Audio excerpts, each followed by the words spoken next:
Tout le monde pensait qu'il était un perdant solitaire et dérangé sans amis ni copines, mais tout change quand il est jeté sur une île de Squid Game de contrefaçon avec beaucoup de gens où il doit se battre pour sa survie. Ning était un incel stupide avec un QI de température ambiante et une mauvaise amnésie, mais il pensait qu'il était plus intelligent que Stephen Hawking et Einstein réunis. Un jour, il se réveille soudainement d'un cauchemar dans un espace faiblement éclairé, sans savoir comment il est arrivé là. Luttant pour s'orienter, il entend la voix d'une fille étrange disant qu'elle est contente de le voir réveillé et l'avertit du mur derrière. Juste au moment où elle dit cela, il se retourne pour voir que le mur est plein de pointes et se dirige maintenant vers lui. Il se lève immédiatement pour courir de l'autre côté et le mur s'arrête brusquement. Il commence à paniquer en cherchant une sortie, mais la fille lui dit que c'est inutile car la porte ne peut pas être ouverte de l'intérieur. Il essaie d'arracher les barreaux de la fenêtre pour s'échapper par là, mais cela s'avère inutile et il tombe par terre épuisé. La fille, Jin, de l'autre côté commence à pleurer comme un bébé en disant qu'ils vont mourir ici. Il lui demande qui elle est et ce qu'elle veut de lui. Mais quand il regarde de plus près à travers le trou et voit qu'elle est aussi une victime ici tout comme lui, il s'excuse. Au milieu de ses larmes, elle lui dit que personne ne viendra les sauver et que le mur à pointe avancera vers eux toutes les quelques minutes. Il lui dit de se calmer et lui demande d'utiliser la hache à côté d'elle pour briser la fenêtre et sortir. Mais elle lui dit qu'il n'y a pas de fenêtre de son côté. Alors il lui demande de lui donner la hache pour qu'il puisse au moins l'utiliser pour se libérer et ensuite la sauver. Elle arrête de pleurer et demande, d'un ton sombre, de lui promettre qu'il reviendra pour elle. Soudain, les murs de son côté commencent à bouger et elle le supplie de faire la promesse. Il fait finalement une promesse de mort et elle pousse la hache à travers le trou, mais elle ne passe pas. Il la tire de son côté de toutes ses forces, mais cela ne fonctionne pas. Alors, il lui demande si elle peut agrandir le trou de son côté et elle frappe le mur avec force, seulement pour réaliser qu'il est fait de graphite et qu'il ne peut pas être brisé aussi facilement. Elle abandonne et recommence à pleurer, mais Ning en a assez de ses conneries et lui dit de se taire pour qu'il puisse réfléchir clairement. Il lui demande alors comment elle est arrivée ici et elle lui dit qu'elle n'en a aucune idée, sauf qu'elle faisait une sieste dans le métro et quand elle s'est réveillée, elle était dans un lit en fer. Dès qu'elle dit cela, il a une idée et lui dit d'écraser le lit et de lui donner la barre de fer. Elle se lève et fait ce qu'on lui dit, lui passant la barre de fer à travers le trou. Il se précipite immédiatement vers la fenêtre et la brise. Juste à temps, il s'échappe alors que la fille le supplie de ne pas la laisser derrière lorsque le mur commence à se refermer sur elle. Au fil du temps, elle repense à comment elle a été laissée derrière des années auparavant lors de sa randonnée. Un des gars de son groupe était blessé, alors elle l'a emmené dans une grotte et a aidé à soigner ses blessures car son père était médecin et elle avait appris cela de lui. Le reste de son groupe est arrivé et l'a tiré dehors pour discuter secrètement avec elle. Ils lui ont dit qu'il devait partir rapidement à cause de la neige, mais elle a refusé en disant qu'un de ses coéquipiers est blessé et qu'ils ne peuvent pas le laisser derrière. Le gars blessé a entendu cela et a crié aux deux autres gars de le trahir ainsi et à la fin, les deux gars l'ont laissé, elle et le gars blessé, mourir pendant qu'ils partaient en seul. Les jours passaient et elle faisait tout pour les garder en vie tous les deux et aider aussi avec la blessure. En retour, il a essayé de la remercier avec un baiser, mais elle l'a rejeté et quand elle est revenue après un moment à chercher de la nourriture, elle a assisté choquée de voir qu'il l'avait aussi laissé derrière. À présent, tout ce à quoi elle pouvait penser, c'est comment les hommes l'avaient toujours trahi dans le passé et elle recommence à pleurer en pensant que Ning l'avait abandonnée mais à sa surprise, il brise le toit en bois et lui tend la main pour l'aider. Elle attrape sa main et ils parviennent à sortir en haletant fortement.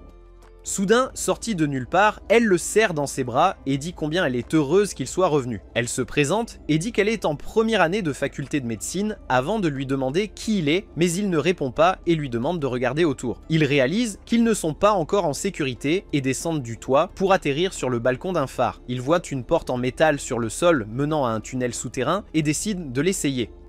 Ning descend en premier et elle le suit derrière alors qu'ils descendent prudemment en utilisant l'échelle en métal. En descendant, il voit qu'il manque quelques marches et saute quelques marches plus bas, lui demandant de faire de même. Mais elle a trop peur, alors il lui dit qu'il la rattrapera. Elle saute et elle la rattrape facilement, mais cela les fait glisser accidentellement et il tombe de l'échelle dans la mer. Alors qu'il ressent, il a le même cauchemar de noyade, mais Jin le réveille et le porte à la surface. Le temps passe et il est toujours inconscient, alors elle le porte dans une pièce à l'étage inférieur du phare. Elle vérifie si quelqu'un est là et allume la lumière pour découvrir un cadavre à l'apparence effrayante. Alors qu'elle le fixe, terrifiée, elle entend un bruit derrière elle et se retourne lentement pour trouver un gars aux cheveux orange la menaçant avec un couteau. Le gars lui dit de revenir et de poser Ning par terre, elle obéit et tremble de panique alors qu'il s'approche d'elle. Il lui pose des questions basiques, puis sur la momie assise à côté d'eux. Elle lui dit qu'elle ne sait rien à ce sujet et il a du mal à le croire. Il lui dit qu'il va peut-être interroger Ning et lui écrase le doigt, le réveillant avec douleur. Il demande à Ning s'il connaît la fille, ce à quoi il répond que non, et Jin commence à pleurer, disant comment ils se sont échappés de la cellule, blabla. Le gars aux cheveux orange, Jiang, menace de les poignarder avec un couteau s'ils n'obéissent pas à ses règles. Voyant le couteau presque le tuer, Ning crie qu'il ne connaît pas Jin et elle se demande pourquoi il ment. Elle repense à leur chute et à son comportement, pensant maintenant que quelque chose ne colle pas. Jiang demande « Qu'est-ce qui se passe ?» et elle explique tout ce qui s'est passé jusqu'à présent. Elle lui dit ensuite que la chute a dû causer des lésions cérébrales à Ning et que c'est probablement pour cela qu'il ne se souvient de rien. Il lui dit de se taire, affirmant qu'il n'est pas stupide pour croire à ces histoires insensées.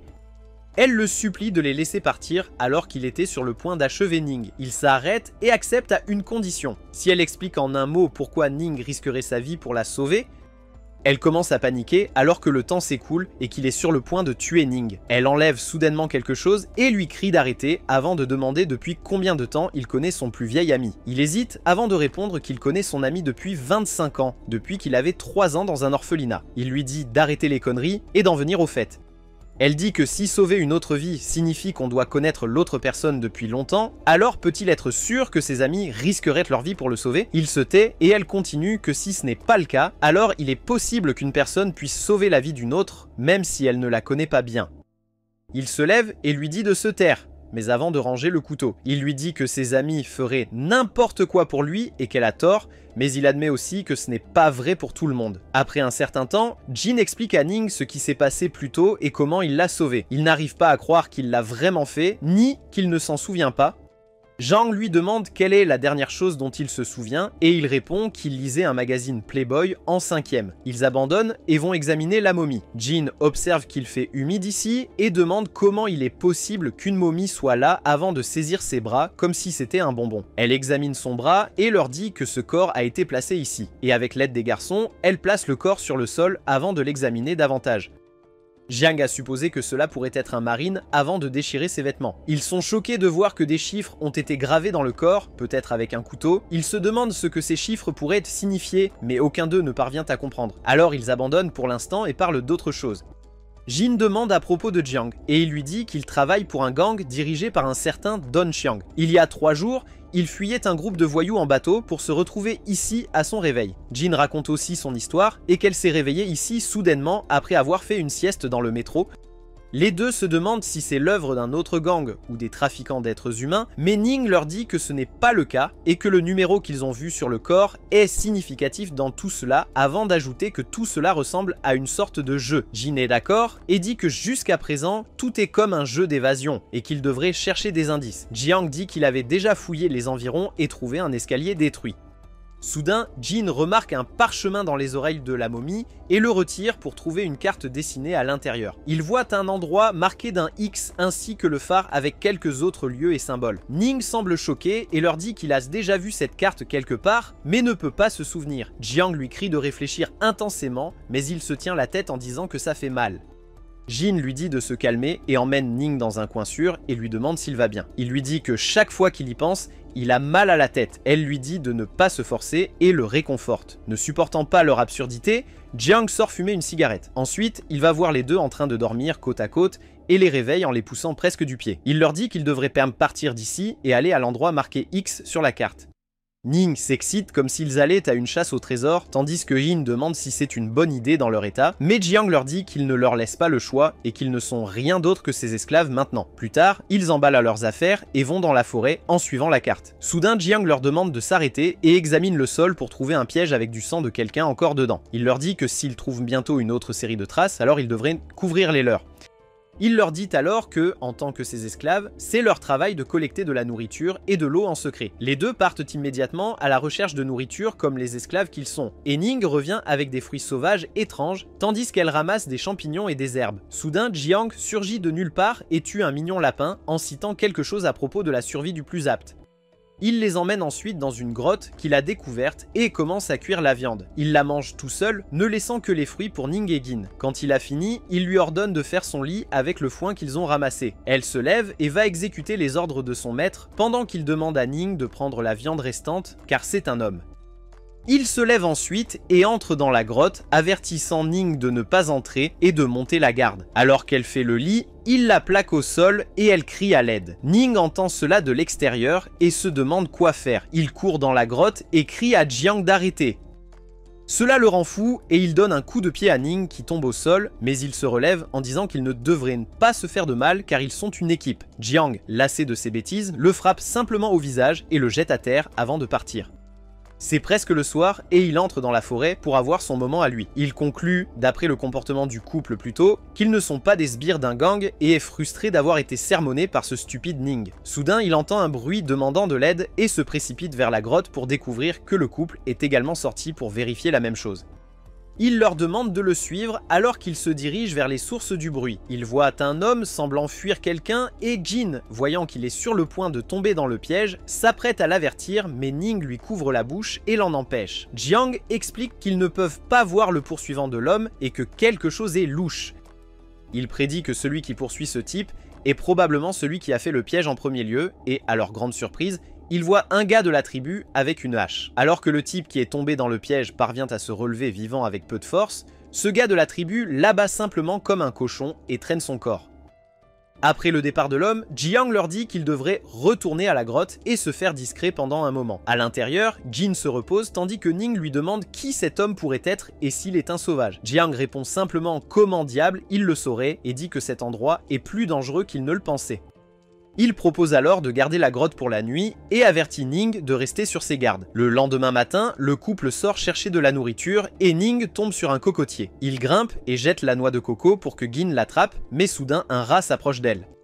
En voyant cela, elle crie fort et Ning commence à paniquer en pensant que quelqu'un a dû l'entendre. Jiang arrive en courant, pensant que le sauvage est de retour, mais quand il apprend la vérité, il les gronde tous les deux pour être stupides et inutiles. Soudain, elle s'enfuit en disant qu'elle doit faire pipi et Ning devient inquiet. Après avoir terminé, elle entend des pas et prend peur. Avant qu'elle ne s'en rende compte, quelque chose s'approche d'elle et elle pousse un cri fort. Et les garçons, entendant cela, se précipitent pour l'aider. À leur arrivée, ils voient deux membres de la tribu l'avoir capturée et plaquée au sol. Ning veut désespérément aider, mais Jiang lui dit que c'est trop risqué maintenant. Alors qu'un des gars de la tribu prend la hache pour en finir avec le pauvre Jin, le garçon décide que c'est le moment de se battre. Ning se précipite pour aider, mais quelqu'un tire sur le gars avec la hache à la tête et le tue. Voyant cela, l'autre gars s'enfuit et Jin serre Ning dans ses bras après l'avoir vu. Quelqu'un s'approche d'eux et il lève les yeux pour voir une femme portant un pistolet, probablement celle qui les a sauvés. Elle se présente comme Tracy, membre de la police, et leur dit de se dépêcher car les sauvages pourraient revenir. Elle leur dit qu'elle a de la compagnie en bas de la falaise et demande s'ils veulent se joindre à eux. Jin accepte avec enthousiasme, disant que plus on est de fous, plus on rit. Jiang l'arrête et lui demande si elle est allée à Hong Kong, ce à quoi elle répond que non. Il lui dit que lui non plus n'est pas allé aux États-Unis, mais qu'il est presque sûr de l'avoir vu quelque part. Elle écarte cela avec désinvolture, disant que c'est peut-être quelqu'un qui lui ressemble, mais le groupe est maintenant un peu méfiant envers elle. Elle se penche pour vérifier la blessure du gars et voit qu'il a été touché dans le dos alors qu'elle visait la tête. Elle trouve cela étrange car elle est une tireuse d'élite et il est impossible qu'elle ait raté sa cible. Mais avant qu'elle ne puisse réfléchir davantage, d'autres sauvages reviennent et le groupe s'enfuit pour éviter leurs flèches. Tracy se cache sous une fosse et commence à tirer tout en leur demandant de se diriger vers un ruisseau dans les bois. Jiang emmène le couple inutile, là où elle l'a mentionné. Ils s'installent et se rafraîchissent au bord de la piscine, se demandant pourquoi Tracy met autant de temps à revenir. Jiang dit qu'elle est soit morte, soit qu'elle s'est enfuie avant d'avertir les deux imbéciles qu'il y a plus de gens sur cette île et qu'ils doivent être très prudents. Il leur dit de ne jamais parler de la carte ou du code qu'ils ont trouvé sur le corps de la momie à qui que ce soit d'autre. Jin dit qu'elle va faire ce que Ning dit, Mais l'idiot parle de bêtises sur les classes de combat et les rangs comme s'ils étaient dans un jeu vidéo avant d'accepter de travailler en équipe avec Jiang, qui demande alors à tout le monde de faire un vœu de mort pour suivre la même chose. De manière dramatique, les trois jurent de s'unir et de se battre pour survivre, sans jamais se trahir quoi qu'il arrive. Juste à ce moment-là, Tracy revient et leur dit qu'ils doivent quitter cet endroit car elle n'a plus beaucoup de balles. Elle leur demande ensuite de la suivre alors qu'ils se dirigent vers le reste de sa compagnie. Lorsqu'ils arrivent à l'endroit, elle les présente à ses amis, disant qu'ils ont été attaqués par les sauvages et qu'elle les a sauvés en tuant quelques-uns des sauvages. Un des gars la traite de dur à cuire, tandis que l'autre lui dit qu'elle a gaspillé des balles en sauvant ses étrangers.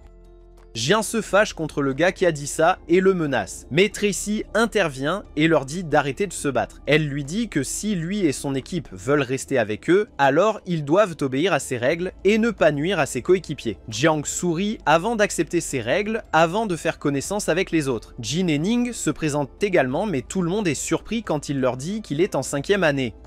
Jin les corrige rapidement en disant que Ning a eu un traumatisme crânien et ne se souvient que jusqu'à la 5e année. Tracy leur raconte ensuite ce qu'elle a découvert ce jour-là. Elle a vu un complexe architectural massif qui avait l'air sinistre et l'un des gars dit qu'il devrait l'explorer immédiatement, mais un autre gars n'est pas d'accord, disant que cela pourrait être la cachette des sauvages. Un autre gars est également d'accord avec cela et dit qu'il devrait l'éviter jusqu'à ce qu'ils élaborent un plan solide.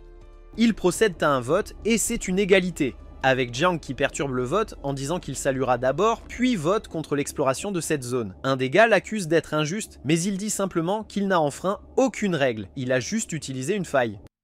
Alors le gars leur dit qu'ils appellent à un autre vote et propose de donner un chèque de 10 millions de dollars à quiconque se range de son côté pour explorer. Jiang l'accuse de corruption, mais il n'est pas d'accord, disant que c'est similaire à un politicien promettant quelque chose en échange de gagner l'élection, parce qu'il fait tout cela devant tout le monde et ne l'offre pas en privé, ce qui en fait une stratégie et non un pot de vin. Jiang sourit, disant qu'il a aussi une stratégie et dit au couple de voter pour lui. Quand ce gars Ishigaki fait remarquer qu'il a encore une voix de moins, il lui dit qu'à partir de maintenant, à quiconque vote pour lui, il va offrir 30 millions. Tracy fait remarquer qu'il n'a pas ce genre d'argent, ce à quoi il répond qu'Ishigaki va payer pour lui parce qu'il veut que le vote aille dans son sens, donc cela ne le dérangera pas de payer plus. Bientôt, ils appellent à voter et naturellement, Jiang l'emporte avec un de leurs gars qui se tourne de son côté et exige qu'Ishigaki paie s'il veut qu'ils aillent explorer le vaste complexe architectural. Le lendemain, ils se dirigent tous vers le site et alors qu'ils traversent la forêt, Jiang dit qu'il veut discuter de quelque chose en privé avec Tracy. Elle lui dit qu'il peut le faire ici même, mais il insiste pour qu'ils y aillent seuls. Et lorsqu'elle refuse toujours, il va lui chuchoter quelque chose à l'oreille. Après cela, elle lui dit d'arrêter et l'écarte pour discuter en privé, tandis que les autres se demandent ce qui se passe. Soudain, elle le gifle sur les joues et revient vers le groupe en disant qu'il est allé trop loin. Il rit simplement, disant qu'il avait raison et qu'il va la rembourser pour cela. Le groupe lui demande si elle va bien, mais elle ne leur dit rien et continue de marcher frustrée. Le groupe la suit en silence alors qu'elle les conduit au complexe, et ils arrivent sur le site en fin d'après-midi. Tout le monde est stupéfait de voir un bâtiment aussi immense et reste là, bouche bée. Tracy demande à Ishigaki s'il peut identifier le style architectural et il dit qu'il est similaire aux pyramides mayas. Alors Jiang demande s'ils sont en Égypte, mais il dit qu'ils ne peuvent pas en être sûrs puisque les pyramides font partie de nombreux pays avant d'en énumérer quelques exemples. Ils entrent, descendant un nombre apparemment infini de marches. Tracy les avertit d'être prudents et de rester proches au cas où les sauvages reviendraient. Après ce qui a semblé être des heures, ils atteignent la partie centrale du complexe. Jin dit à Ning qu'elle se sent terrifiée parce qu'au début, elle pensait qu'ils avaient tous été kidnappés ou quelque chose comme ça, mais maintenant, on dirait qu'ils sont sur un autre continent avec des gens étranges. Elle se demande si tout cela est une sorte de jeu de réalité qu'ils sont forcés de jouer. Ning dit simplement comme un enfant qu'ils sont peut-être dans un jeu vidéo, et elle pousse un soupir, se demandant quoi faire de ce patient amnésique inutile dont le QI est maintenant celui d'un enfant de 5e année. Ils discutent un peu plus et il lui dit de rester positive car cet endroit est marqué sur les cartes, ce qui signifie qu'ils vont dans la bonne direction. Les deux rient alors à haute voix, disant qu'ils n'auront jamais à travailler s'ils s'échappent de cet endroit parce qu'ils ont maintenant un chèque de 30 millions avec lequel ils peuvent survivre toute leur vie. Tracy appelle Jiang et montre des marques de brûlure. Elle les touche et dit que c'est encore chaud, ce qui signifie que quelqu'un a allumé un feu là-bas il y a peu de temps. Les autres se demandent si ce sont les sauvages, mais Ning dit que ce n'est pas possible car ils ne savent pas utiliser les batteries, ce qui signifie que d'autres personnes ont aussi mangé là. Et Tracy dit, en observant les environs, qu'ils s'y sont aussi reposés. Ishigaki leur dit qu'ils devraient maintenant entrer dans la pyramide pour explorer. Un des gars refuse, disant qu'il est plus sûr ici, et Jang leur dit qu'ils devraient se diviser en 2 groupes. Un ira à l'intérieur pour explorer et l'autre restera dehors. Ishigaki accepte à une condition, qu'il divise l'équipe. Il dirigera l'équipe d'exploration avec Tracy pour les garder en sécurité, et Jin les accompagnera pour ses compétences médicales, tandis qu'un autre gars pour sa force physique.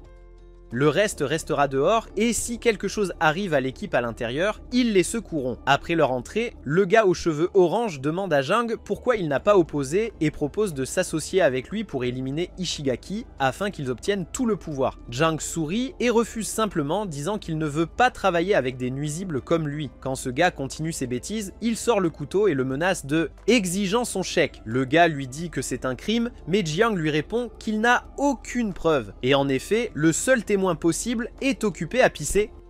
Pendant ce temps, l'autre équipe entre et explore les inscriptions sur le mur. Ishigaki dit qu'ils ont besoin d'un archéologue pour déchiffrer cela et continuer. Alors qu'ils continuent d'explorer, Jin repense à ce qu'elle a dit à Ning. Elle avait empoisonné Jiang avec sa barrette lorsqu'il avait essayé de profiter d'elle dans la grotte, et si elle ne donnait pas secrètement l'antidote, il mourrait dans 7 jours. Elle avait averti Ning que l'antidote allait causer une douleur intense à Jiang pendant la guérison, et se demande si le moment pour cela approche. Tout comme elle l'avait prédit, son estomac commence à lui faire mal et il demande à Ning de garder la zone pendant qu'il va se soulager. Juste à ce moment-là, un grand groupe de sauvages arrive et ils commencent à courir paniqués. Jiang, incapable de supporter la douleur, se tient l'estomac et tombe au sol. Ning se souvient soudain de ce que Jin a dit plus tôt et court vers lui alors que les sauvages visent Jiang, qui lutte pour rester conscient. Il arrive juste à temps et le porte sur son épaule en lieu sûr. Le gars aux cheveux orange trouve un interrupteur et le tire pour qu'une porte tombe secrètement du haut et se referme lentement. Ning se dépêche avec Jiang alors qu'elle se ferme et parvient de justesse à entrer sans que leur tête ne soit écrasée en bouillie. Ils halètent d'horreur en réalisant qu'ils ne peuvent plus sortir et en entendant le bruit, l'autre équipe revient pour vérifier. Jean remercie Ning de lui avoir sauvé la vie et gronde l'autre gars pour avoir failli les enfermer dehors. Le gars dit qu'il avait peur et qu'il avait peu de temps pour réfléchir, alors il a fermé la porte dans la panique et Ishigaki est d'accord, disant que c'était la bonne décision. Ning leur demande comment ils vont sortir et il leur dit que pour l'instant, ils ne doivent pas gaspiller leur énergie à s'inquiéter de cela et se concentrer sur l'exploration, peut-être trouver une autre sortie. Jin remarque soudainement une ecchymose violette sur les bras de Ning et l'examine. Elle prend ensuite le couteau de Jiang et lui ouvre le bras. Mais elle laisse tomber le couteau d'horreur, disant qu'il ne saigne pas et qu'il est infecté par un type sérieux de neurotoxine. Elle commence alors à pleurer tristement, disant que si cela se propage à son cœur, il partira rapidement et qu'il ne lui reste qu'environ 10 heures. Jiang la supplie de faire quelque chose, car il est dans cet état uniquement parce qu'il l'a sauvé des sauvages. Jin pleure encore plus, disant qu'elle veut vraiment le sauver, mais qu'il n'y a pas de médicaments ici et qu'elle est impuissante. Jiang se lève, bien qu'il souffre énormément, et déclare qu'il va sortir et obtenir le remède des sauvages. Il commence alors à frapper la porte, comme si cela allait l'ouvrir. Ning dit qu'il va bien pour l'instant et qu'il devrait rapidement trouver une autre sortie pour qu'il puisse sortir et que Jin puisse préparer le médicament. Ishigaki dit à tout le monde que, parmi eux, Ning semble avoir le meilleur instinct de survie malgré l'absence d'autres compétences ou spécialités, et ils se mettent tous en route.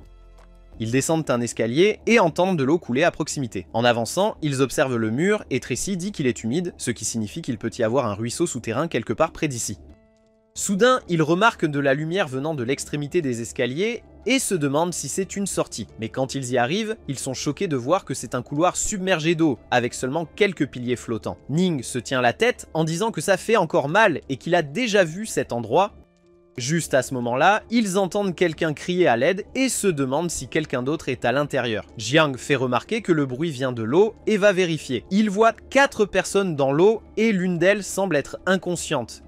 Le gars tenant le gars inconscient demande de l'aide et dit qu'il peut le tenir plus longtemps. Ishigaki demande qui ils sont, comment ils sont arrivés dans l'eau, et le gars aux cheveux jaunes dit qu'ils sont aussi comme eux, qui sont arrivés ici soudainement, et allait dire le reste, mais le niveau de l'eau commence à monter. Il les supplie de l'aider et propose de tout raconter une fois sortis. Voyant qu'ils hésitent encore, il dit que le professeur dans ses bras peut lire l'écriture des sauvages et sait aussi où se trouve la sortie. Jean leur dit qu'il devrait sauver ce groupe et prend une corde de Jin, mais c'est trop loin pour la lancer. Un des gars propose de le faire car il est beaucoup plus fort que les autres et attache une pierre à la corde, la sécurisant avant de la lancer dans l'eau. La tête jaune l'attrape et tout le monde se rassemble pour tirer le groupe à la surface. Après un certain temps, ils parviennent à remonter le groupe et à poser le professeur sur le sol. La tête jaune les remercie de l'avoir sauvé, lui et son ami, mais Ishigaki l'ignore, lui demandant de s'expliquer. La tête jaune dit qu'il est Andrei, un mercenaire russe qui est maintenant membre de l'organisation militaire israélienne. Le gros moche se présente comme Ding, un artisan, et Ning s'excite comme un enfant en disant qu'il adore l'art. La fille aux cheveux bruns se présente comme Cherry, une femme au foyer de Nouvelle-Zélande. Andrei désigne ensuite l'homme allongé par terre et révèle qu'il est un expert en civilisation ancienne et qu'il peut lire les inscriptions sur le mur.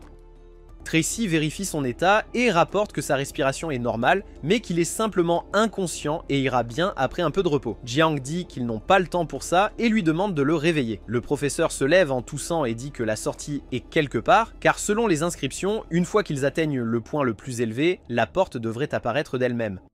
Il se demande si c'est au plafond, mais Ishigaki dit qu'il y a tellement de piliers ici et que s'il trouve le plus haut, ils pourraient trouver la porte. Jin demande comment ils peuvent y arriver puisque c'est loin de la surface et qu'ils ne peuvent pas nager jusque-là.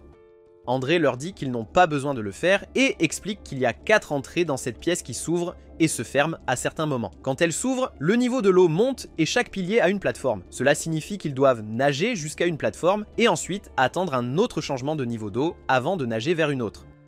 Le professeur dit que bien qu'ils aient compris cela, ils ne savent toujours pas quel pilier choisir lors du changement d'eau. Ils discutent s'ils doivent simplement nager jusqu'au pilier le plus haut lorsque le niveau de l'eau monte, mais André leur dit que l'eau arrive avec une force énorme et qu'ils ne pourront pas y arriver. Le professeur est d'accord et révèle qu'ils ont déjà essayé cela et ont échoué misérablement, lui-même ayant été frappé à la tête par la force de l'eau et aurait pu se noyer sans André. Alors qu'ils parlent, les entrées s'ouvrent et plus d'eau sort, submergeant la plupart des piliers. André leur dit qu'ils ont un intervalle de 10 minutes entre chaque déversement d'eau et qu'ils doivent déterminer quel pilier choisir avant le prochain déversement. Ning dit que c'est très simple et qu'ils devraient simplement aller en ligne droite, expliquant qu'il y a beaucoup de piliers là-bas et qu'ils devraient commencer par les 2 piliers en ligne directe devant eux. Le professeur le regarde avec stupéfaction, comme s'il était un génie fou, et dit aux autres qu'il a absolument raison. Il planifie que dans les 5 prochaines minutes, l'eau montera jusqu'au premier pilier et ils nageront là-bas et les piliers suivants seront tous 10 mètres plus hauts que les autres. Donc ils devront attendre 2 versements pour atteindre le pilier suivant, et ainsi de suite, ce qui signifie qu'en 1 heure, ils devraient atteindre le pilier supérieur. Ils se divisent en groupes avec les plus forts, grimpant les piliers en premier et tirant les plus faibles avec la corde un par un. La tête orange soutient que le dernier à être tiré vers le haut sera plus en danger et suggère de tirer au sort pour décider de l'ordre. Mais Jin n'est pas d'accord en disant que si le plus faible comme Ning est le dernier, alors il n'y arrivera pas. À cela, il dit simplement qu'il se fiche que Ning meurt et Jiang se met en colère et le frappe, sortant son couteau. André et Tracy le retiennent et pointent leurs armes sur lui. Ishigaki l'avertit de ne pas blesser les coéquipiers et dit qu'ils n'ont pas d'autre choix que de tirer au sort pour déterminer l'ordre de ceux qui seront tirés. Malheureusement, Cherry obtient le numéro 8, ce qui signifie qu'elle sera la dernière à partir, et Tracy va la réconforter, mais Ishigaki échange sa place avec elle, proposant d'aller en dernier pendant qu'elle part en premier. Elle le remercie, et le groupe commence à exécuter le plan. Lorsque l'eau atteint leur niveau de surface, ils commencent à nager avec Andrei, grimpant le premier pilier. Ils jettent ensuite la corde, et Ishigaki aide Cherry à la tenir. André la tire ensuite vers le haut, tandis que Jiang et l'autre gars grimpent seuls. Ensuite, il tire Tracy vers le haut et continue avec les autres. Maintenant, c'est au tour de Jin, mais elle demande à Ning d'y aller en premier et passe ensuite. Il ne reste plus que 2 personnes, le gros et Ishikagi. Alors qu'ils tirent le gros, ils entendent des tremblements et réalisent que le prochain déversement va commencer. Après une grande lutte, il le tire vers le haut, ne laissant qu'Ishikagi. Et avant qu'Andrei ne puisse lancer la corde, l'eau commence à s'infiltrer et le groupe commence à paniquer, mais Ishigaki parvient d'une manière ou d'une autre à attraper la corde. Le groupe lutte pour le hisser contre le courant d'eau juste à temps. Ils se reposent un moment et discutent de l'endroit. Le professeur dit que cette architecture a été construite par Gilan pour tester la force et le courage. Les autres demandent ce que c'est et il explique que c'est situé en Amérique du Sud, une civilisation mystérieuse et ancienne. Il dit qu'à présent, il n'y a aucun enregistrement de cet endroit et qu'il le sait seulement parce que son professeur a étudié dessus. Les Goulans étaient les prédateurs des Mayas, et que seulement dans la littérature maya il y a des traces d'eux. Ishigaki demande si cela signifie qu'ils sont en Amérique du Sud, et il dit que c'est très probable avant de mentionner qu'un endroit très similaire à celui-ci est documenté dans la littérature maya ancienne. Il parle ensuite des caractères sur le mur en disant que c'est la langue Goulan, et qu'elle ne comporte que 20 alphabets. Ning demande si ces sauvages sont des anciens Gulans, ce à quoi le professeur répond qu'ils ne le sont pas. Il continue en racontant ce qu'il a appris, que les Gulans sont extrêmement intelligents et que certains disent même qu'ils sont immortels. Tout le monde se regarde avec stupeur et se demande comment ils ont fini ici. Ishigaki demande comment les Mayas ont vaincu les Goulans alors, mais le professeur répond sombrement qu'ils ne l'ont jamais fait. Un jour, l'île et les Goulans qui y vivaient ont mystérieusement. Soudain, Ning a un autre mal de tête et il dit qu'il a déjà entendu cela quelque part mais ne peut pas se souvenir. Jin le réconforte en disant de ne pas s'inquiéter car ils sortiront bientôt et pourront trouver un remède pour lui. Juste à ce moment-là, la prochaine averse arrive, et ils commencent à nager vers le pilier suivant, et comme la fois précédente, ils atteignent le sommet avec une corde. Ils se félicitent mutuellement pour le travail d'équipe et pour s'améliorer dans cet exercice. Soudain, le gros remarque une porte et la montre aux autres. Le professeur se demande comment c'est possible, car ils n'ont pas encore atteint le point le plus élevé. Il répète ce que l'inscription disait, que celui qui atteint le pilier le plus haut verra l'ouverture vers l'autel. Il dit que cela doit être la vraie sortie, et Ning ajoute que s'ils y arrivent, ils n'ont que 5 mètres à grimper, où ils doivent attendre la prochaine inondation pour y nager. André cite un proverbe russe et dit qu'il vaut mieux s'en tenir au plan initial. Ishigaki est également d'accord, disant que c'est possible. Même si c'est la vraie sortie, elle pourrait ne pas s'ouvrir tant qu'ils n'atteignent pas le point le plus élevé. Ning fait cependant remarquer qu'au moment où ils atteindront la plateforme la plus haute, une autre coulée viendra submerger l'actuelle, y compris la porte. Ils conviennent tous qu'avec cette coulée, il sera presque impossible d'atteindre la sortie. Tracy mentionne que le couloir par lequel ils sont entrés était humide, ce qui signifie que l'eau a dû y passer à un moment donné et doit être circulée. Ishigaki prédit que lorsque l'eau atteint un certain niveau, une structure de drainage doit être activée. Tracy dit qu'ils atteignent d'abord la plateforme haute et André ajoute que si c'est la vraie sortie, alors ils nageront de là à ici dès que possible. Ils sont tous d'accord sur le plan et se dirigent vers la haute plateforme, André y arrivant en premier. Il annonce qu'il y a une porte là-bas et commence à tirer les autres vers le haut. Lorsque Young escaladait la plateforme comme auparavant, il trébuche accidentellement et tombe, entraînant l'autre gars avec lui. André leur crie de remonter rapidement et tire Cherry sur la plateforme en premier. Quand elle voit la porte, elle est stupéfaite, se dirige vers elle et remarque une empreinte de main. Tracy, en grimpant, la voit sur le point de toucher la porte et crie de ne pas le faire, mais c'est trop tard et elle appuie sur la porte, ce qui la fait basculer et elle passe de l'autre côté. Soudain, la porte de la plateforme inférieure s'ouvre et tout le monde se demande ce qui se passe. Ils arrivent tous en haut et discutent du problème, se demandant ce qui est arrivé à Cherry alors que la porte de la plateforme en bas était complètement inondée. Ils prévoient sans de trouver la porte et de la sauver, mais le professeur dit que ce ne sera pas possible car les inscriptions ici mentionnent que seulement lorsqu'un des guerriers se sacrifie, la porte de l'autel s'ouvrira. Choqués par cela, ils se demandent quoi faire ensuite et Ishigaki leur dit que la porte en bas doit être la véritable sortie car elle s'est ouverte au moment où Cherry est passé par cette porte. Ils demandent au professeur comment ils y parviendront car elle est entièrement submergée et il leur dit qu'après avoir appuyé sur le bouton, l'eau ne montera plus. Cela signifie qu'avant la prochaine inondation, le système de drainage sera activé et le niveau d'eau baissera. L'autre gars propose une idée. Puisqu'il est le nageur le plus rapide, il arrivera le premier et sécurisera la corde dans un endroit sûr et ils pourront tous s'y accrocher pour nager jusqu'à là. Ils sont tous d'accord, n'ayant pas d'autre choix et suivent le plan. Lorsque le système de drainage s'active, il crée un vortex et il s'accroche fermement à la corde pour garder l'équilibre. Fat lutte pour s'accrocher à la corde et abandonne presque, glissant lentement vers l'inconscience. Alors qu'il s'évanouit, il pense à quel point il a été harcelé enfant à cause de son bégaiement. À ce moment-là, Maître K est venu et lui a donné de l'espoir, disant qu'il bégayait aussi, mais plus maintenant. C'était parce qu'il avait travaillé dur constamment pour le surmonter et lui a conseillé de faire de même. Ce souvenir l'empêche d'abandonner et il ne lâche pas la corde, la tenant pour sa vie. Finalement, ils atteignent la plateforme et se précipitent à travers la porte. Cela les mène à un couloir faiblement éclairé et ils saisissent quelque chose d'étrange. Le professeur l'examine et dit que c'est de la peau de serpent et, à en juger par la peau, elle doit avoir 100 ans. Ishigaki regarde autour de lui et voit des squelettes humains éparpillés, remarquant que cet endroit est extrêmement dangereux. Soudain, Ning commence à babiller des absurdités et Jin dit qu'il a une forte fièvre, donc ils doivent lui trouver un remède rapidement. André va l'aider à le porter, quand soudain Tracy demande au groupe de regarder devant et ils trouvent l'autel, mais rien n'indique qu'ils sont plus proches de la sortie. Jean se précipite pour trouver des indices sur la sortie malgré les protestations des autres. Les autres le suivent et atteignent le sommet de l'autel où ils trouvent la porte. Le professeur avertit tout le monde d'être prudent car il pourrait y avoir des pièges et va observer les inscriptions sur le mur. Jiang demande ce que cela signifie et il lit en disant que les humains ont autrefois trahi Dieu, alors Dieu les a maudits et depuis lors, les humains ont dû offrir des sacrifices au dieu Python. Après avoir lu, il demande à quelqu'un de s'allonger sur l'autel et Tracy s'y rend. Alors qu'elle s'y allonge, la porte commence à s'ouvrir et Jiang est sur le point de la traverser, mais le professeur l'arrête en disant que l'autel est un lieu où les humains montrent leur gratitude aux dieux et que le rituel nécessite un sacrifice. Pour démontrer, il demande à Tracy de se lever et quand elle le fait, la porte se referme immédiatement. Il dit que pour que les autres survivent, l'un d'eux doit se sacrifier et rester derrière. L'autre gars demande s'ils peuvent placer une pierre sur l'autel pour ouvrir la porte et ils conviennent tous d'essayer. Tout le monde part à la recherche d'une grosse pierre et Fat appelle tout le monde en disant qu'il a trouvé des pierres. L'autre gars va soulever une grosse pierre, mais en la prenant, elle s'effrite sous ses mains et il tombe en arrière à cause de l'impact. Le professeur s'adresse au groupe en disant que la pierre ici est là depuis trop longtemps et s'est érodée, donc ils n'ont aucun moyen de la déplacer. Jiang va à la table et la frappe avec son couteau en disant qu'elle est solide mais qu'il ne peut pas la déplacer tout seul. Ishigaki leur dit qu'ils n'ont plus le choix maintenant et doivent laisser quelqu'un derrière. La tête jaune dit qu'il est évident que Ning devrait être laissé derrière car il est malade et Jin n'est pas d'accord avec lui. Mais il continue d'insister en disant que Ning est de toute façon inutile car ils ne peuvent pas être sûrs d'obtenir le remède ou non et ils ne savent pas ce qui se trouve à l'extérieur. Cependant, Ishigaki est également d'accord, laissant tout le monde choqué.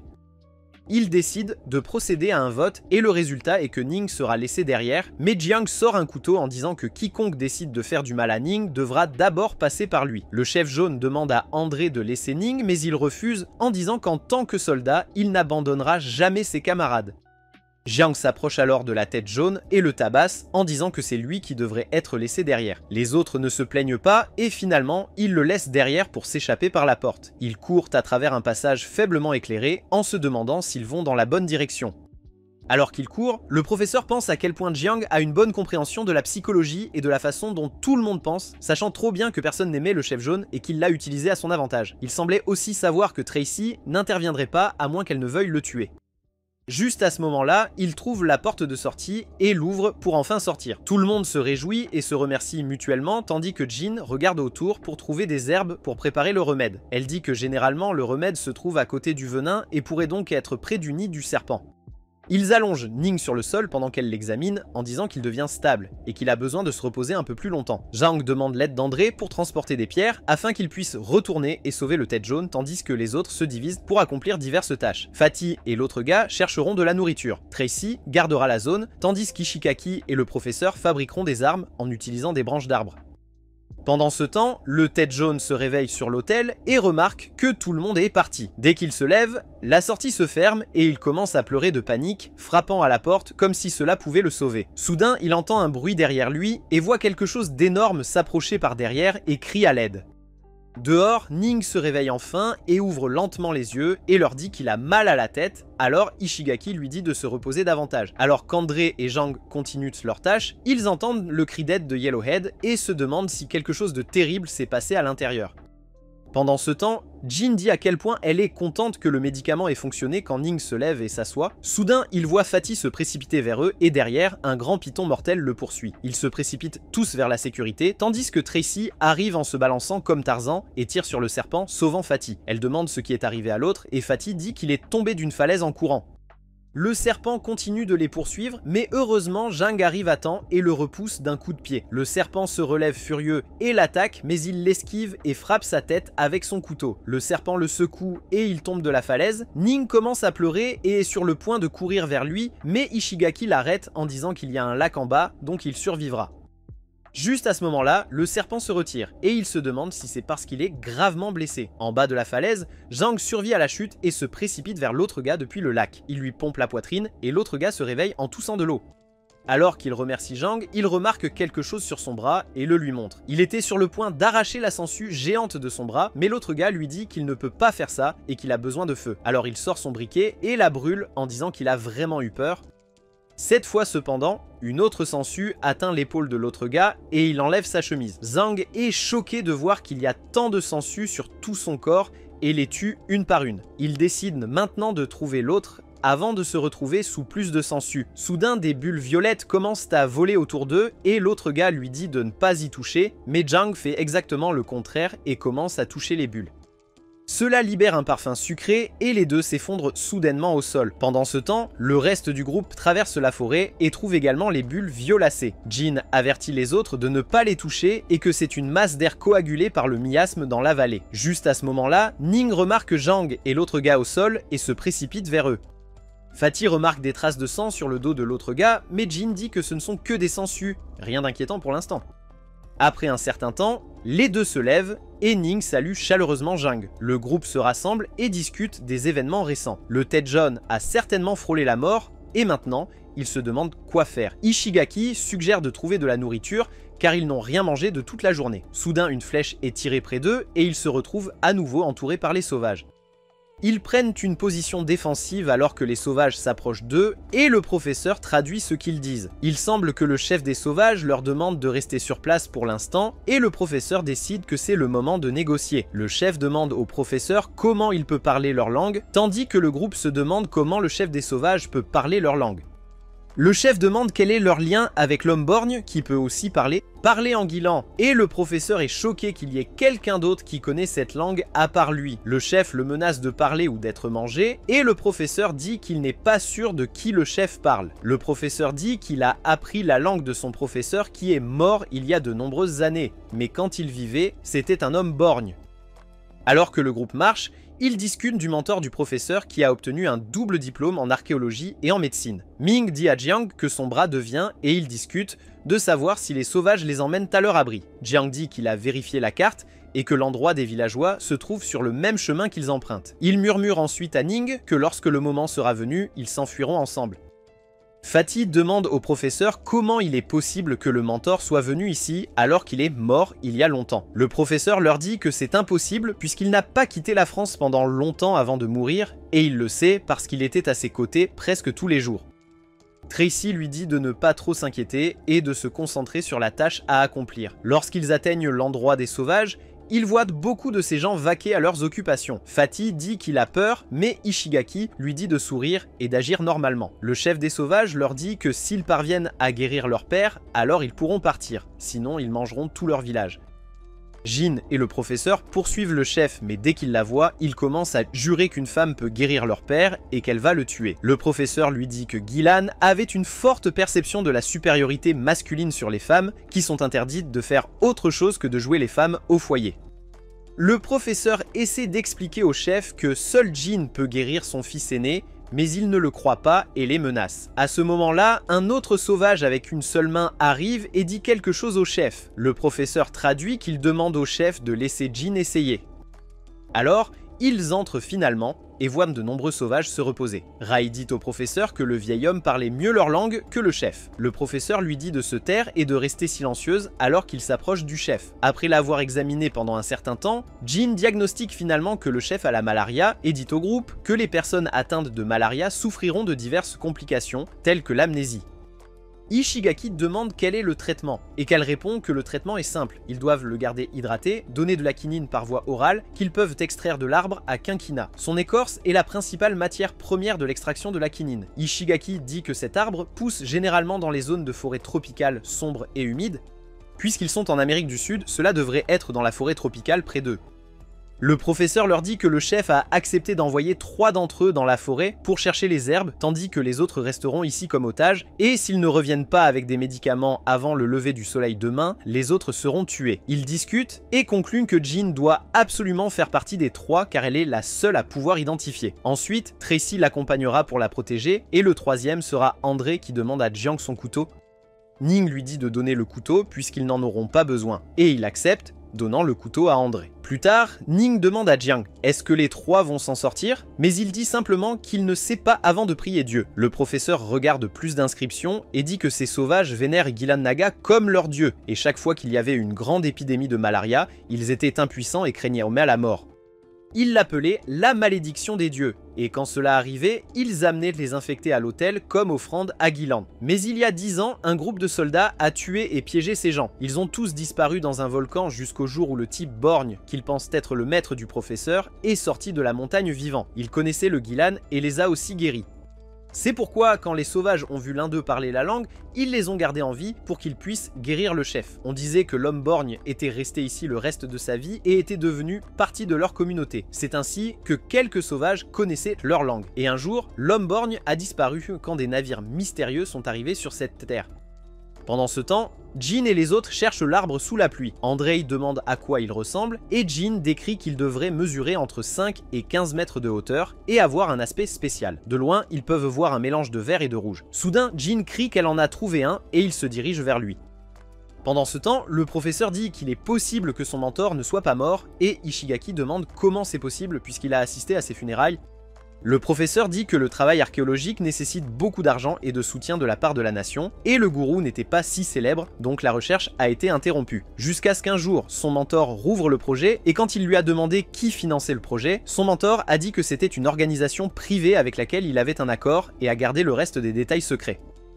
Une partie de l'accord était le don de sang après la mort. C'est pourquoi le corps n'a pas été brûlé ou enterré et a été emporté par l'organisation. Mais maintenant, il soupçonne que son mentor est vivant et pourrait avoir simulé sa mort grâce à ses connaissances en médecine. Il se souvient que 2 ans avant la mort du mentor, il était allé lui rendre visite et avait trouvé son chien allongé par terre, mort, et quand il lui a dit cela, il ne semblait pas très préoccupé. Au lieu de cela, il a injecté quelque chose au chien et a dit que la médecine moderne peut contrôler la vie et la mort car le chien réagit en ayant l'air parfaitement bien. Il lui avait dit qu'il expérimentait un médicament qui pouvait simuler la mort et lorsqu'on lui a demandé pourquoi, il avait simplement répondu « pour le plaisir ». En entendant tout cela, Ning a une idée et dit que la réponse à la mort de son mentor est la clé de leur dilemme actuel quant à la raison pour laquelle ils ont tous été amenés ici. Il demande qui était cette organisation mystérieuse qui a sponsorisé le médicament de fausse mort et qui sont les gens civilisés qui sont venus ici avant eux et ce qu'ils ont fait dans le volcan. D'abord, ils doivent guérir le chef pour pouvoir quitter l'endroit et aller au volcan car c'est seulement là qu'ils pourraient trouver toutes ces réponses. Pendant ce temps, Jean et les autres collectent l'écorce de l'arbre pour préparer le médicament quand soudain Tracy pointe une arme à côté d'Andrei et tire. Il se tourne pour voir une étrange créature partir et elle dit qu'elle était sur le point de l'attaquer. Jean leur crie de regarder où elle pointe et ils voient plus de ces créatures semblables à des singes autour d'eux avec des yeux rouges.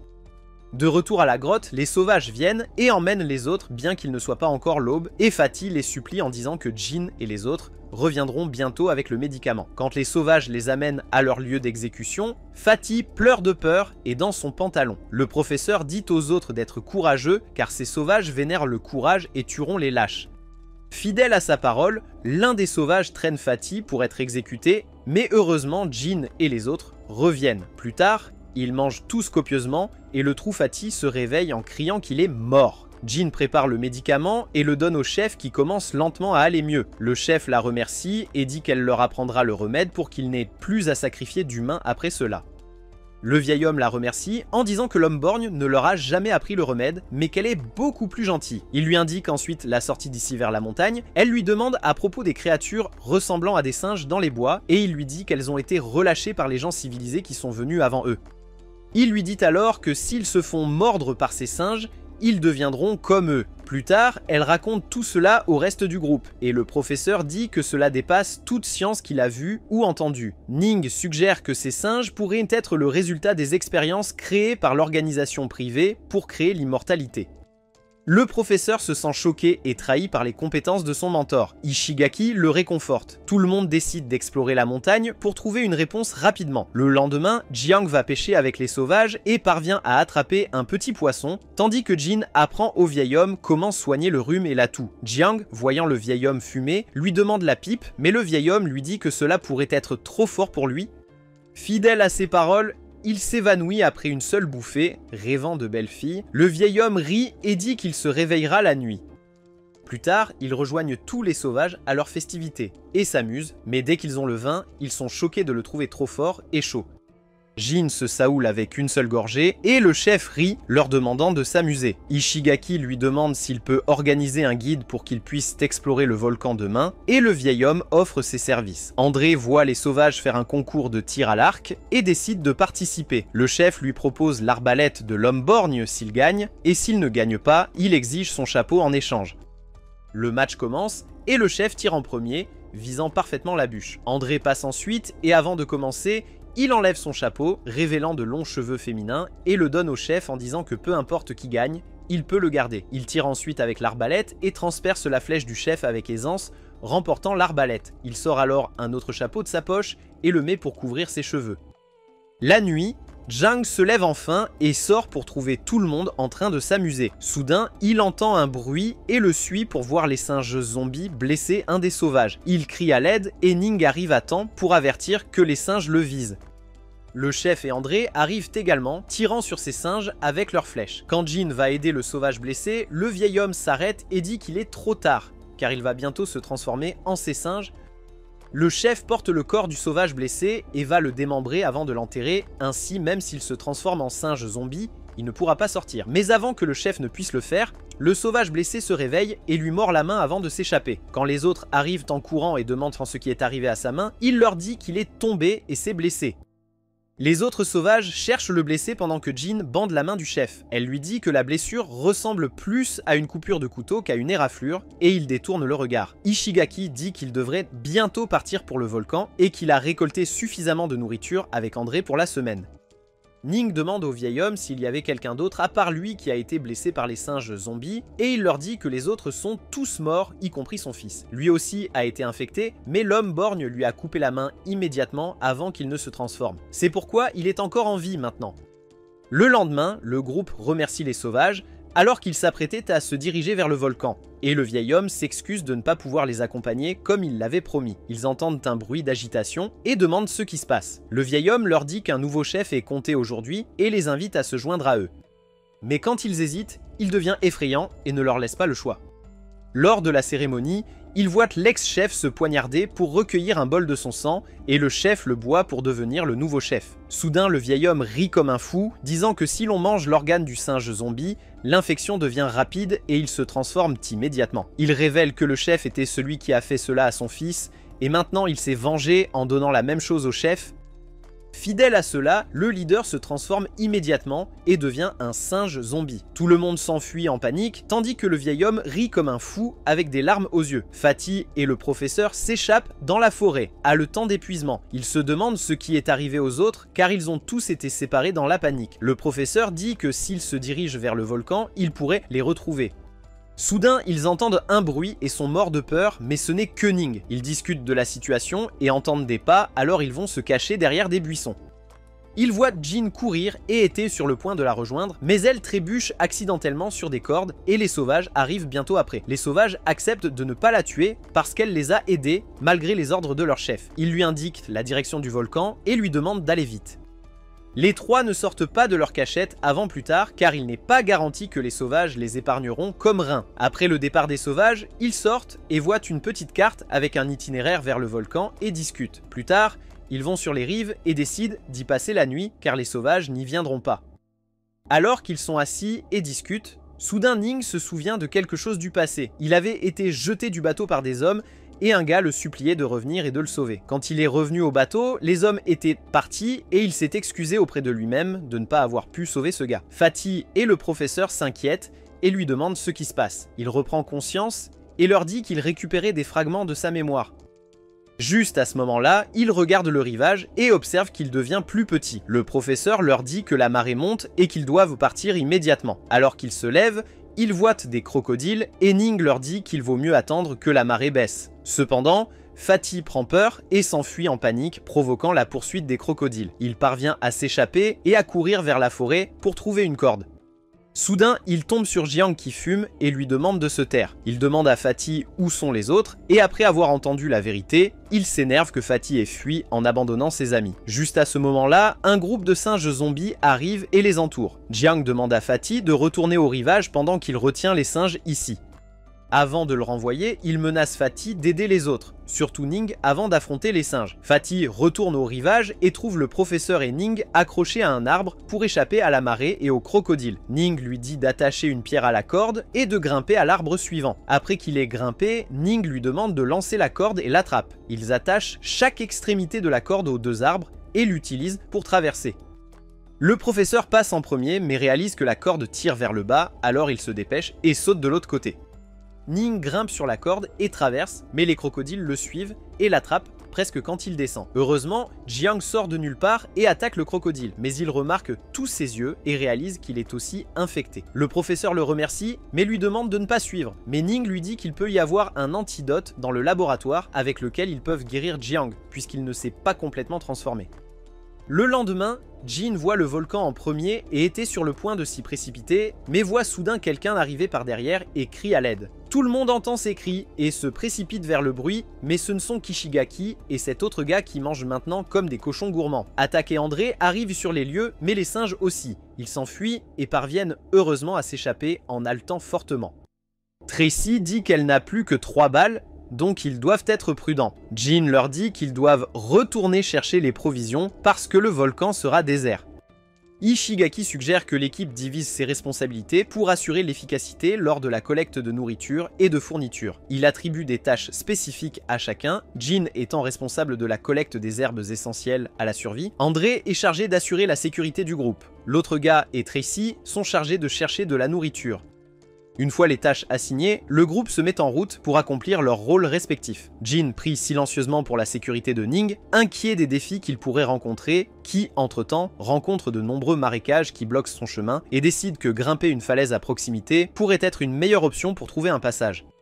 Fatih et le professeur décident de garder une distance de sécurité avec Jiang, car ils ont peur qu'il ne se transforme complètement et les attaque. Le professeur suggère de se séparer pour éviter d'autres risques, mais Ning refuse et décide de rester avec Jiang. Il se souvient de la première conversation qu'il a eue avec Jin, où il lui a demandé d'aider les étrangers dans le besoin et des promesses qu'ils se sont faites.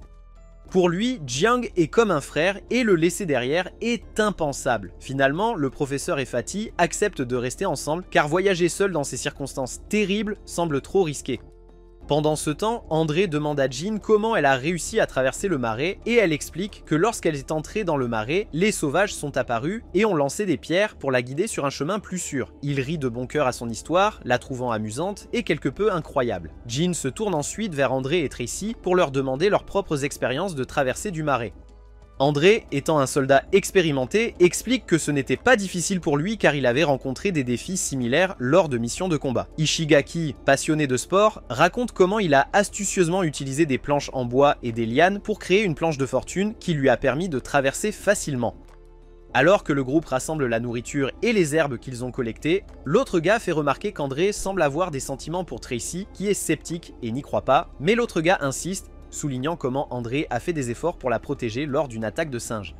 Surprise par cette révélation, elle se souvient d'une mission d'il y a des années lorsqu'elle faisait partie d'une opération d'Interpol visant un cartel de drogue multinational. Pendant la mission, elle a été prise en embuscade et a dû tuer un mercenaire russe nommé Eric Ivanov. Ishigaki fait alors remarquer que le nom de famille d'André est aussi Ivanov, ce qui éveille les soupçons de Tracy, et elle commence à se demander si André est lié à Eric.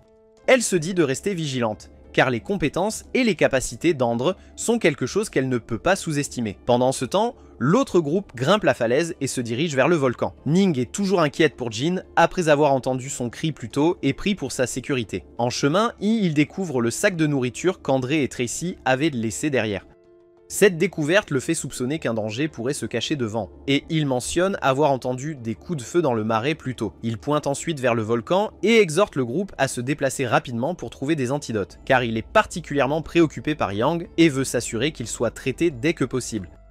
Alors que le groupe de Jin atteint le volcan, il trouve la chaleur intense presque insupportable. André les avertit que plus il monte, plus il fera chaud. Jin suggère qu'ils fassent une pause pour se reposer et boire de l'eau. Cependant, pendant leur pause, ils réalisent qu'Ishigaki manque à l'appel et, alarmés, ils commencent à l'appeler. André décide de le chercher seul, mais peu après, ils entendent la voix de l'autre gars l'appeler pour ensuite disparaître également. Tracy devient méfiante envers André, ce qui mène à une vive dispute entre eux. Leur dispute est cependant interrompue lorsqu'ils entendent Jin crier et se précipitent pour l'aider, la trouvant piégée dans des sables mouvants. Ils parviennent à la sortir et non loin de là, ils trouvent Ishigaki inconscient également. L'autre groupe arrive également près du volcan et Yang commence à se sentir étourdi et désorienté, luttant pour suivre le groupe. Ning l'encourage à rester fort et suggère de prendre une douche dans l'eau chaude à proximité pour l'aider à se rétablir. Le professeur remarque les ressources géothermiques abondantes de la région, ce qui le surprend. Cependant, pendant qu'il se douche, le professeur commence à trembler de manière incontrôlable, malgré la chaleur, et son état s'aggrave rapidement. Ning soupçonne qu'il pourrait avoir une crise de paludisme et se souvient que Jin a les herbes nécessaires pour le traitement et décide de retrouver son groupe le plus rapidement possible. Pendant ce temps, Jin s'occupe d'Ishigaki inconscient et le groupe commence à manquer de provisions parce qu'il a accidentellement fait tomber leur boîte de nourriture dans l'eau. André et Tracy décident de chercher de la nourriture, mais l'autre insiste pour les accompagner en disant que le conseil précédent d'Ishigaki était de ne pas laisser Tracy seule avec André. Tracy le rassure qu'il n'y a pas de quoi s'inquiéter et part avec André. Ailleurs, Ming et Fatty aperçoivent une pomme flottant dans l'eau, ce qui lui fait croire que le groupe de Jin pourrait avoir des problèmes de pénurie alimentaire. Tracy et André découvrent plus tard un tunnel artificiel à l'intérieur d'une grotte et le suivent pour trouver un passage piéton menant à ce qui semble être un centre de recherche. Décidant d'enquêter davantage, ils se séparent et Tracy trouve un disjoncteur électrique. Elle l'allume et entre dans l'installation. À l'intérieur, elle découvre une centrale électrique souterraine et soudain la porte derrière elle se ferme et un homme dans un engin de chantier apparaît, l'attaquant. Elle parvient à se cacher et à échapper à ses attaques, pensant que c'est Andre qui l'attaque. Entendant le vacarme, Fatty et Ning suivent les sons, se dirigeant vers la scène. Pendant ce temps, André entend des coups de feu et se précipite vers le bruit, tandis que Tracy continue de repousser l'attaquant, réussissant à tirer un coup de feu sur lui. Les deux se battent en pensant qu'ils s'attaquent l'un l'autre, et Ning arrive juste à temps pour les arrêter. Il arrête la bagarre en menaçant de gaspiller la nourriture qu'il a dans la main si les deux ne s'arrêtent pas immédiatement. Réalisant l'importance de la nourriture, ils cessent de se disputer et s'attaquent mutuellement. Pendant ce temps, Jin attend qu'Ishigaki se réveille et quand l'autre gars a extrêmement faim, elle lui donne sa dernière pomme en disant qu'il en a plus besoin qu'elle. Il mange la moitié de la pomme et garde le reste pour Ishigaki. En voyant cela, elle devient émotive et dit que c'est vraiment un gentil gars et il lui dit que son grand-père bouddhiste lui avait appris à être gentil avec les autres. Bientôt, Ling et les autres arrivent sur les lieux avec de la nourriture. Ils nourrissent Ishigaki, qui est toujours inconscient, et Ling raconte à Jin que Jiang se transforme lentement en singe zombie et que le professeur semble être malade avec une malaria aiguë. Tout le monde s'inquiète pour Jiang et le virus. Ling suggère de traiter d'abord le professeur, mais Jin décide de l'accompagner avec Andrei pour aider les deux patients.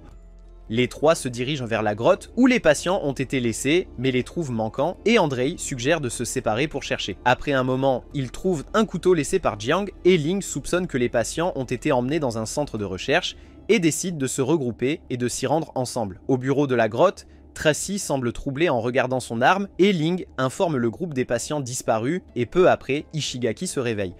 Jin explique où ils sont et vérifie son pouls. Il promet de la rembourser pour l'avoir aidée, mais elle insiste sur le fait qu'elle faisait simplement preuve d'esprit d'équipe. Il remarque que Ling se comporte différemment et se souvient de son passé en tant qu'ingénieur logiciel à succès.